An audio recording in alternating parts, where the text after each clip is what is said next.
welcome back to my channel. So today's look is one that's more focused on the lip, something a little bit more bold, a little bit more on the brighter side, definitely out of my comfort zone, but honestly I really do love this lip and I'm using a new product. It's the Maybelline Color Jolt and it's in the shade Talkback Red, number 25. So it's a really pretty red. It's kind of like a poppy red. It's not quite as deep as like a brick red. It's not like a fire engine red, those classic red colors. It's got a little bit of some brightness to it, which I think is perfect for the summertime, and I think it makes this look a little bit more fun to do and to wear. And what I decided to do was keep the eyes pretty light, just a heavy winged liner, still giving the liner designer a go, trying to figure out the best way to use that product.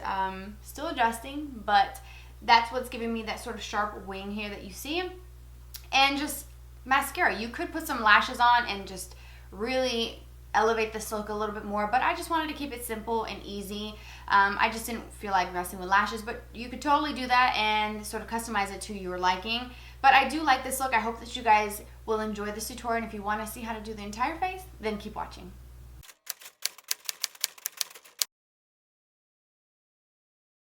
Alright, to start this look off, I'm going to take the Maybelline Fit Me Foundation and apply that with a Makeup Geek angled stippling brush. And I wear the shade 128, I believe, the Warm Nude. I think that's what it's called. I'll have it listed down below. But this foundation is actually pretty good because it does feel very lightweight. It does cover, and it does help mattify my skin because I do get oily throughout the day, especially here with this humidity in Tennessee. I need to be like completely matte, and this does help a little bit. I'm going to do some concealing, and I'm using the Naked Skin Concealer by Urban Decay. I went and bought the light shade, which at this point it does help sort of brighten up the under eye area and just kind of give me some brightness, and it does cover really well. It's one of my favorites.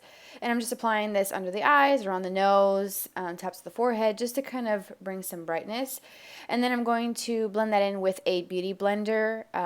I don't remember if I dampened it. Sometimes I don't even mess with a damp one for concealer. For foundation, yes, because I do think it helps spread the foundation further, but you can use whatever you want. You can use your fingers, a brush, anything. So I just like using the beauty blender because it's quick and easy and it doesn't look cakey. And then I also like to take some of my Laura Mercier powder. This is the translucent setting powder with my dampened sponge. This is where I take just a moisturizing face spray and dampen the tip of the sponge before dipping it into the powder, and I use that to set my under eye area. It is a tip that I have shared with you guys before to keep your under eye area nice and set without creasing, but without looking cakey, because the more powder you add, the cakier it tends to look. So that's just an easy step that you can do if you try it. Let me know what you think. I love it. I do it all the time. And I also use the same sort of method to apply powder over my lids, sort of to prime them in a way. And then I'm taking the same powder with the brush that I use for foundation and just sort of pressing this into the skin just to keep my skin a little bit more matte throughout the day. And this does help quite a bit to control the oil breakthrough. Then for the eyes, we are using some Buxom eyeshadows. These are the ones that you can custom make at Sephora and Ulta.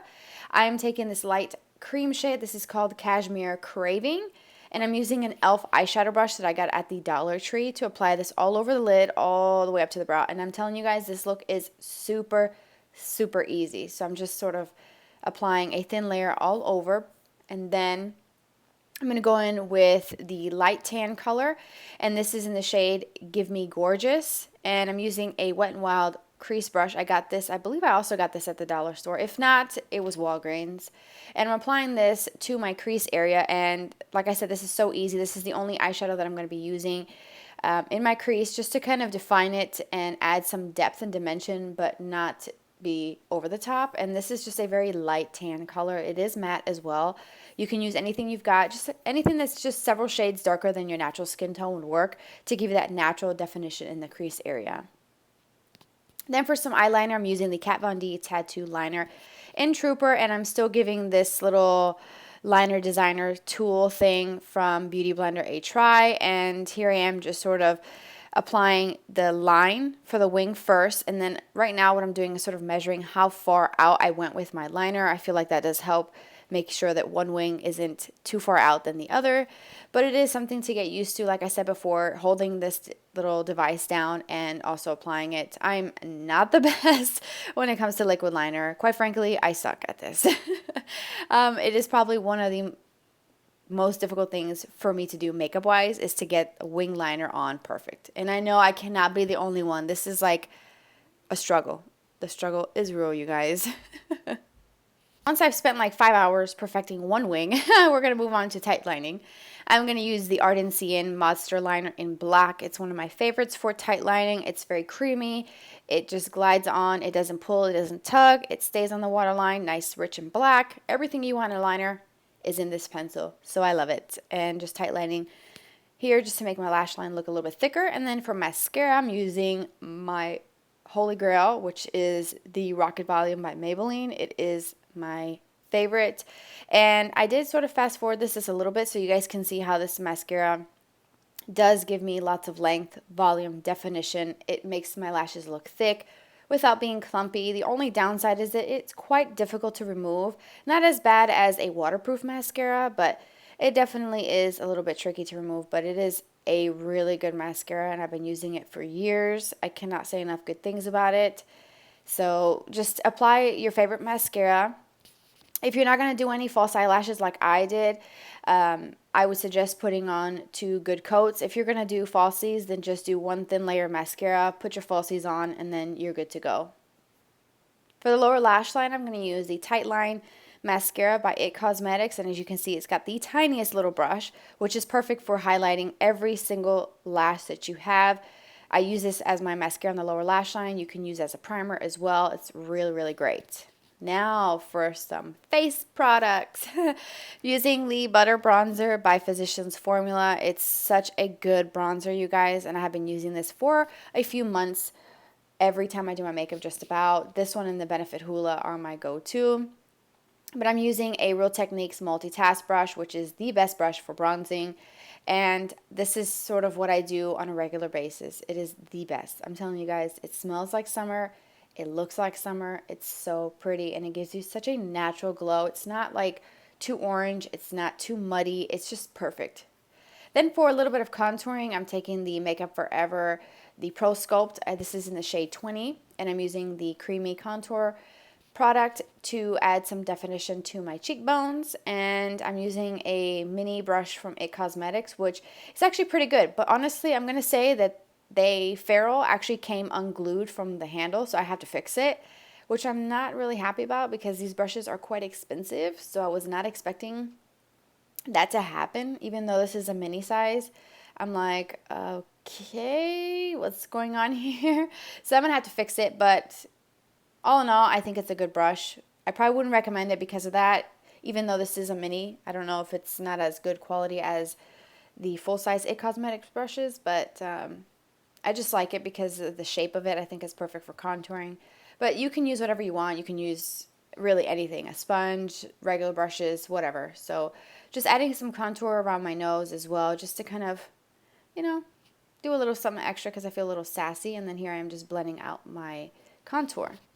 Then for some blush, I have this light pinky kind of rosy natural color from Tarte Cosmetics. It's part of their like sculpting palette. It's the one with like the round kind of golden disc type thing, and I'm applying that with a Sephora number 54 brush, my favorite brush for applying blush.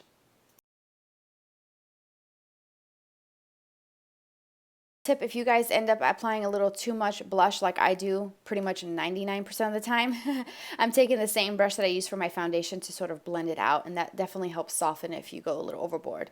For highlighting, I have to definitely go with this Tarte palette. This is my favorite. This gives me like dewy, glowy skin. Anybody in space will see me. I'm glowing, beaming. Watch out, I'm coming. This is the type of highlight that this is going to give you. This is so incredibly beautiful, and I went a little crazy, but it is very dewy, very summery, so I figured I'm doing it. I'm going in for super duper highlight. Then to complete this look, I'm using the Maybelline Color Jolt in the shade Talk Back Red number 25. These are very similar to the Too Faced, the melted lipsticks. They have the very similar packaging where it comes out through the doe foot in the center. Super, super intense. I didn't think I was going to like this color, but honestly, I love it because it's got a bit of red to it, but it's not your classic red. It's not too orangey. It's got a little bit of a coral sort of twist to it. I think it complements very fair skin like mine very well, but honestly, if you have darker skin, this would look beautiful as well, so I think it's a very universal shade, and I actually like the formula quite a bit. Alright, so that wraps up the entire look. I hope that you guys liked it as much as I do. I think this is very fun, and you could totally swap out the lip for something more vampy if you'd like, a classic red. You could do like a really bright pink, nice kind of violet-y purple tones. You can totally do whatever you want because the eyes are just pretty simple and pretty basic.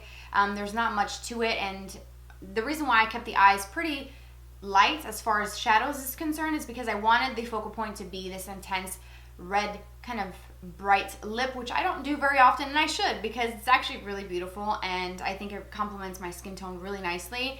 And I kept the skin pretty light, of course, gotta get that glow going, so that's exactly what we did today, and I hope that you guys liked it.